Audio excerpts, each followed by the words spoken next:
प्रेक्षकांनो, छोट्या बयोची मोठी स्वप्न आज या मालिकेमध्ये आपण बघणार आहोत. बयो तिच्या बाबांना शोधत असे तेव्हा ते शुभम म्हणतात, थांब बयो, मी येतो तुझ्यासोबत शोधायला, कारण ते हॉस्पिटलमधून बाहेर गेलेत, त्यांना दारू प्यायची म्हणून. गौतमी त्यांना म्हणत असते की तुम्ही जरा हळू बोलत जा, आजूबाजूला कोणी नाही याची खात्री करा. आता ते बवले हसतात आणि म्हणतात, कोणी नाहीच आहे माझ्या बाजूला, कारण मी हॉस्पिटलच्या बाहेर आहे. गौतमी वैतागते आणि म्हणते, काय हा माणूस आपला सगळा प्लॅन फ्लॉप करणार बहुतेक रमाकांत भाऊजी. आणि आता ते फोन ठेवून देतात, कारण ते भाऊले लगेच कट करतात फोन. त्यांना दारू प्यायची असते, त्यांना दारू प्यायची हुक्की आली आहे. आज अख्खाच्या अख्खा भाग त्यांनी यावरच दाखवलाय प्रेक्षकांनो. तर आता ही बयो त्यांना शोधायला निघते शुभमकरांबरोबर. आजूबाजूला विचारते, निळ्या ड्रेस घातलेला माणूस कोणी बघितला का तुम्ही. पण आता तिथे तेवढ्यात तिला तिचे बाबा दिसतातच, ते असे मागमूस काढत काढत चाललेले असतात दुकान शोधायला. तर बयो त्यांना बघते आणि त्यांच्या समोर जाऊन त्यांना म्हणते, बाबा कुठे चालला होतात तुम्ही. आता बवलेंना वाटतं की आपण पकडले गेलो. लगेच ते नाटक चालू करतात आणि म्हणतात, अगं बयो, तुझ्यावर माझा पैशाचा भार पडतोय ग, यांना माझे पैसे भरावे लागत आहे हॉस्पिटलचे. नको बाळा, मी जाईल कुठेतरी, तू चांगली शिकतेस, डॉक्टर हो, यांच्यासोबत राहा. बयो म्हणते, बाबा असं का बोलताय तुम्ही, मी तुमची मुलगी आहे ना, मग मी बघेल ना सगळं, तुम्ही नका काळजी करू, तुम्ही चला बरं माझ्यासोबत, मी राहील ना तुमच्याबरोबर. आता शुभमकर मनात विचार करतात, ज्याची भीती होती तेच होतं आहे. मग आता हे बोले म्हणतात, अगं बाई, तू कुठे राहशील माझ्याबरोबर, माझा पत्ता नाही, ठिकाणा नाही, काही नाही. बयो म्हणते, बाबा आपण सोय करूयात कुठली तरी, पण तुम्ही असे मला सोडून का चालले होतात. बवले म्हणतात, नाही हो नाही, मी हिला माझ्यासोबत कसं ठेवेल. नाही म्हणजे माझी जी भाड्याची खोली होती ना, ती पण नाही राहिली हो, भाडं भरलं नाही म्हणून जप्त झाली आहे. बयो म्हणते, ते काही नाही बाबा, आपण करू सोय, तुम्ही चला म्हणलं ना, चला. बयो त्यांना ओढतच घेऊन जाते. आता रमाकांत जाणार असतो हॉस्पिटलमध्ये, पण तिथेच उभा असतो. गौतमी त्याला तिथे बघते आणि चिडते आणि म्हणते, काय चाललंय इथे रमाकांत भाऊजी, तुम्हाला सांगितलं होतं ना मी त्या बवलेकडे जा म्हणून, त्याला कसं बसं त्या हॉस्पिटलमध्ये आणून टाका आधी, तुम्ही काय करता इथे. रमाकांत म्हणतो, अहो मी इथेच त्यालाच फोन लावत होतो. गौतमी म्हणते, तो फोन उचलण्याच्या मनस्थितीत तरी असेल का, तो शुद्धीत असेल का. रमाकांत म्हणतो की अहो वहिनी, पण मी तिथे गेलो तर प्रॉब्लेम होईल ना, मला कोणी ओळखलं तर. गौतम म्हणते, हे बघा रमाकांत भाऊजी, मला आता आपल्या प्लॅनमध्ये काही अडचण नको आहे, चला मी पण येते तुमच्यासोबत. विशालपर्यंत आलंय हे प्रकरण. विशाल म्हणतो, काय असे कसे गेले ते सोडून. बयो म्हणते, त्यांना ना वाईट वाटते की सगळं पैशाचं बिल वगैरे बाबांना भरावं लागतंय. नाही म्हणजे मी समजू शकते त्यांना काय वाटत असेल सध्या. तर आता ही बयो निर्णय घेते प्रेक्षकांनो की मी पण माझ्या बाबांबरोबर जाते, म्हणजे डिस्चार्ज घेऊन घरी राहून पण त्यांच्यावर उपचार होऊ शकतात ना आता. आणि तसं पण बाबांनी खूप बिल भरलंय त्यांचं आधीच, आणि अजून इथे राहून कशाला बिल वाढवायचं ना. विशाल म्हणतो, अगं सरस्वती, तू असं अचानक घर कुठे घेशील, आणि घर हे चांगलंच असायला पाहिजे. बयो म्हणते, मी एखादी खोली बघते आणि त्यांना तिथे शिफ्ट करते डिस्चार्ज झाल्यावर. विशाल म्हणतो, अगं पण तिथे त्यांची काळजी कोण घेणार आहे. बयो म्हणते, मीच घेणार ना काळजी. शुभम म्हणतात, अगं तू तिकडे राहायला जाणार बयो. मग आता बयो म्हणते, हो. विशाल म्हणतो, अगं सरस्वती, जरा प्रॅक्टिकली विचार कर, अगं असं इतक्या लगेच तुला चांगलं घर थोडीच मिळणार आहे, त्यापेक्षा मी त्यांना माझ्या घरी घेऊन जातो तुझी सोय होईपर्यंत.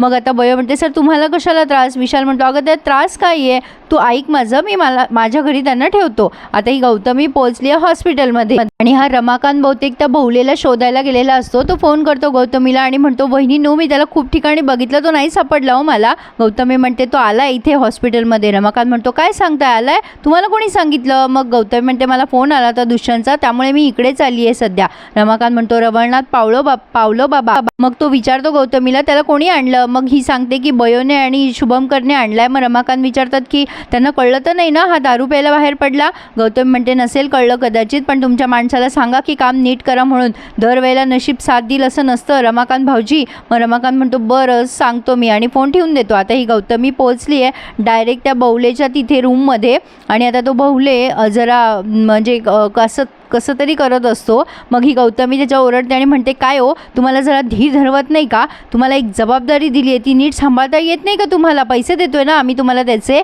मग हा बोले म्हणतो, पैसे देताय ना, काही विकत नाही घेतलंय तुम्ही, मला दारू लागते, संध्याकाळी लागते म्हणजे लागते, तसंही मी 2 दिवसापासून दारू पिली नाही, त्यामुळे माझा घसा कोरडा पडला होता. गौतम म्हणते, हो पण तुम्हाला धीर नाही धरवता येत का, कोणाला कळलं असतं म्हणजे.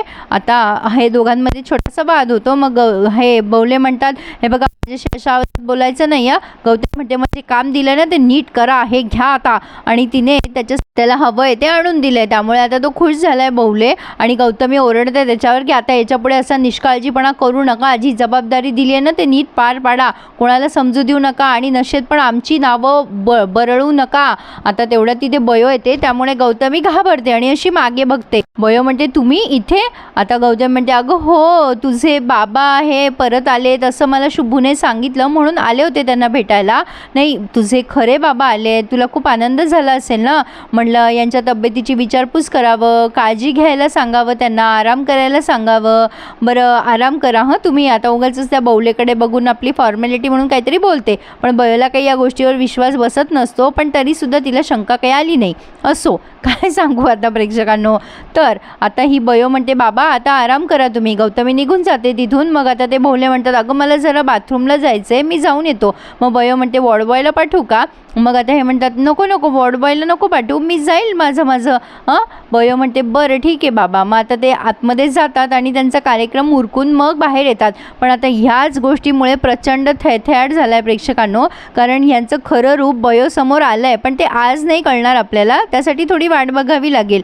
आता शुभमकर टेन्शनमध्ये असतात तेव्हा सुमन त्यांना कॉल करते. शुभमकर मग खरं सांगून टाकतात तिला की अगं बयोला कळलंय तिच्या खऱ्या बाबांबद्दल. मग सुमन म्हणते काय सांगतोस दादा, अरे असं व्हायला नको होतं. शुभमकर म्हणतात अगं मी काय करणार होतो, हे लपणार होतं का सुमन. सुमन म्हणते दादा अरे तू तिला सांगायला हवंस की तो किती वाईट आहे, तो भारती वहिनीला मारझोड करायचा, तेव्हा तिचा त्या माणसावर विश्वास नाही ना बसणार.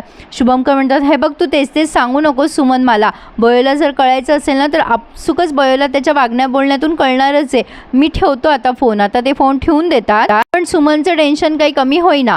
असो, पण आता बयो दुष्यंत सरांच्या समोरून जाते आणि दुष्यंत सर लगेच तिला थांबवून विचारतात बयो म्हणजे सरस्वती तुझ्या वडिलांचं डिस्चार्ज झालं की नाही. नाही म्हणजे त्यांचं बिल वाढतंय येते ना तुझ्या लक्षात. बयो म्हणते हो सर होईल आज संध्याकाळी डिस्चार्ज. मग लगेच दुष्यंत म्हणतात हो होईल ते होईल, पण तुला कळतंय ना शुभमकर सर भरतायत त्यांचं बिल, त्यामुळे मला तर असं वाटलं होतं की तू लवकरात लवकर त्यांचा डिस्चार्ज घेशील. अगं लवकर कर, त्यांचा डिस्चार्ज लवकर घे, कळतंय ना तुला, नाहीतर मी मिनटाचा चार्ज लावेल. आता हे विनाकारण बळजबरीचंच भांडण आहे हे बयोशी.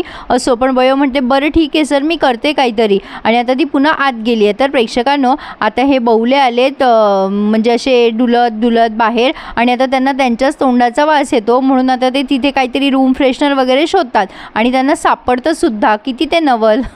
असो, तर आता ते सापडलंय आणि आता गौतमी या दुष्यंतला क्रॉस होते आणि म्हणते दुष्यंत काही म्हणा तू काम मात्र चोख करतोस, सांगितलेलं काम अगदी व्यवस्थित केलंच बघ तू. दुष्यंत मग हसतात आणि म्हणतात अरे म्हणजे काय. मग आता गौतम म्हणते लवकरच आता आपली पिढा निघून जाणार आहे आपल्या मागून आणि आपल्याला पुन्हा एकदा चांगले दिवस येणार आहे. आपली लव्ह लाईफ, आपले ते जुने दिवस सगळे परत येणारे. दुष्यंत आपल्या प्रयत्नांना यश मिळणार आहे आता. दुष्यंत पण मग हसायला लागतात. आणि प्रेक्षकांनो हा भाग त्यांनी इथेच संपवलाय. पण आता आपण उद्या बघणार आहोत की हे यांचा कार्यक्रम उरकून घेतलाय यांनी बवल्यांनी, त्यामुळे दुष्यंत आणि त्यांच्यामध्ये प्रचंड भांडणं लागले. ॲक्च्युली दुष्यंतला उत्सुकताच असते त्याला बघायची, पण आता दुष्यंतच्या ओळखीतला निघतो की काय कोणास ठाऊक हा बवले. पण आता शुभमकर आणि बयो ते भांडण सोडवायला जातात तेव्हा हे बवले बयोला जोरात धक्का मारतात, त्यामुळे बयो खाली पडते. शुभमकर त्यांना विचारतात मुद्दाम केलं ना तुम्ही. आता बघूयात पुढे काय काय तमाशा घडतोय आणि बयोसमोर हिच्या खऱ्या बाबाचं सत्य उघड होतंय. आवडल्यास रिव्ह्यू लाईक करा आणि चॅनलला सबस्क्राईब करा.